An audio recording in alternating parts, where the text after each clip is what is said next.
Right, so quick video. So you have a W124 CV. This is your outer side to the hub. That's unserviceable. That will not come off that shaft. Possibly with added some heat, it might do, something like that. But anyway, the way to service it and swap out your boots and everything is from the inner side. That is the setup on the inner side. What you do is you knock this cap off. Should come off nice and handy. Inside of that, you'll find a a circlip holding that joint on. Remove that circlip by expanding it, not contracting it.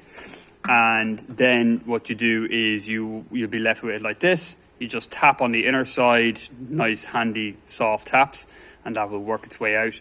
That leaves you open to getting access to your boots and everything like that, swapping out the grease. Good job.